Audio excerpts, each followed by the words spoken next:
ఇంకొక పక్కన జ్యోతికాడి నక్కలాగా టీఆర్ఎస్ వాళ్ళు కాసుకొని ఉన్నారు.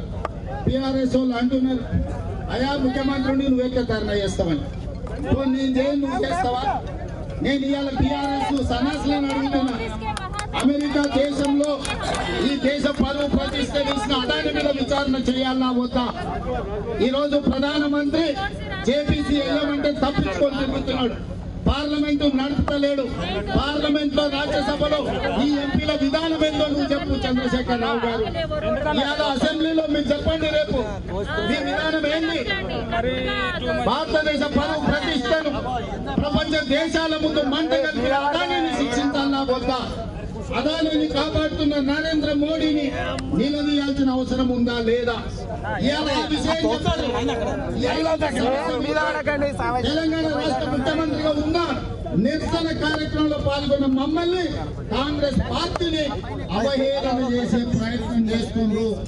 మీరు అవహేళన చేయడం ద్వారా అదానిని కాపాడే ప్రయత్నమే చీకట్లో ప్రధానితో చేసుకున్న ఒప్పందం. ఢిల్లీకి వెళ్లి బీజేపీ పెద్దల కాళ్ళు మొక్కి అరెస్ట్ నుంచి తప్పించుకోవడానికి ఇవాళ బీఆర్ఎస్ బీజేపీకి లొంగిపోయింది. దాంట్లో భాగంగానే అదాని అవినీతి మీద ఇవాళ బీఆర్ఎస్ వాళ్ళు మాట్లాడతలేదు.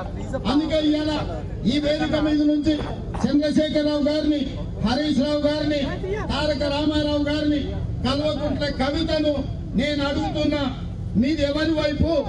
మీరు ప్రజల వైపా లేకపోతే అదాని ప్రధాని వైపా? ఈ రోజు పార్లమెంట్ లో మీ విధానం ఏంటి? రేపు శాసనసభలో మీరు అదానిని అరెస్ట్ చేయమంటారా వద్దంటారా చెప్పండి. అది చెప్పరు. ఎందుకంటే అదానికి వ్యతిరేకంగా మాట్లాడితే నరేంద్ర మోడీ ప్రధాని వీళ్ళని జైల్లో పెడతాడని భయంతో ఈ రోజు బీఆర్ఎస్ వాళ్ళు లొంగిపోయినరు. అందుకే మీకు నైతిక హక్కు లేదు. బీఆర్ఎస్ తోని కలిసి ఈ రోజు కాంగ్రెస్ పార్టీ చేస్తున్న నిరసనలో ఇవాళ ఏదో రకంగా వంకబెట్టి విమర్శించే ప్రయత్నం చేస్తారు. మమ్మల్ని విమర్శించడం కాదు, అమెరికా దేశం ముందు దేశ పరువు తీసిన అదాని మీద జేపీసీ వేయాలనే డిమాండ్ పెట్టండి. చంద్రశేఖరరావు గారు రేపు ఉదయం లోపల మీ పార్టీ విధానం చెప్పు. రాజ్యసభలో మీకు ఎంపీలు ఉన్నారు కదా, మీ రాజ్యసభ ఎంపీలు రాజ్యసభలో మీ విధానాన్ని ప్రకటించాలి. మీ పార్లమెంట్ సభ్యులతోనే రాజ్యసభ చైర్మన్ కు లెటర్ రాయండి. మీరు ఏం అడుగుతున్నారు? ఇవాళ జరిగిన అవినీతి మీద విచారణ జరగాలనా లేదా?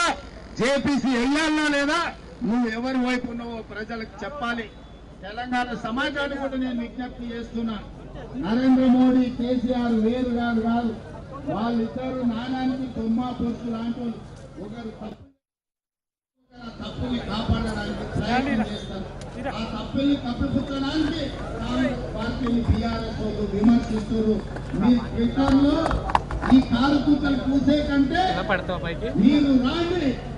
ఈ చర్చ అసెంబ్లీలో దీని చర్చకు అవకాశం ఇప్పిస్తాం మేము. స్పీకర్ గారు అదాని అవినీతి మీద అమెరికాలో ఫారెన్ కరెక్షన్ ప్రాక్టీస్ యాక్ట్ ఏవైతే కేసులు అయినాయో బీఆర్ఎస్ వాళ్ళు డిమాండ్ చేస్తే శాసనసభలో మేము చర్చకు అనుమతిస్తాం. తెలంగాణ శాసనసభ జేపీసీ కోసం ఏకగ్రీవ తీర్మానం చేద్దాం. మీకు చిత్తశుద్ధి ఉంటే ముందుకు రాండి. అంతే తప్ప చిల్లర మాటలతోని మీరు అదానిని కాపాడలేరు. మీరు ప్రధానికి అండగా నిలబడ్డా తప్పదు కొట్లాడుతుంది. ఈ నిరసన కార్యక్రమంలో పెద్ద ఎత్తున వచ్చి పాల్గొన్న కాంగ్రెస్ పార్టీ కార్యకర్తలకు, నాయకులకు, తెలంగాణ ఇన్ఛార్జ్ దీపాదాస్ మున్సి గారితో సహా మంత్రివర్గ సహచరులకు ధన్యవాదాలు తెలియజేస్తున్నా.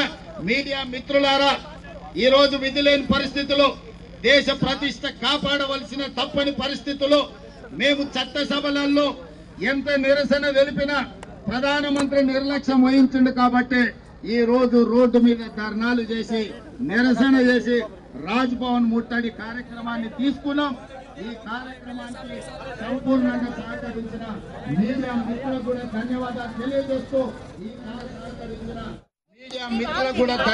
తెలియజేస్తూ ఈ కార్యక్రమం ఇంతటితో ఆగదు. ప్రధానమంత్రి గారు ముందుకొచ్చి జేపీసీ వేయకపోతే తొందరలోనే రాష్ట్రపతి భవన్ కూడా ముట్టడి కార్యక్రమాన్ని కాంగ్రెస్ పార్టీ తీసుకుంటుందని తెలియజేస్తూ మీ అందరి దగ్గర సెలవు తీసుకుంటున్నా. జై కాంగ్రెస్.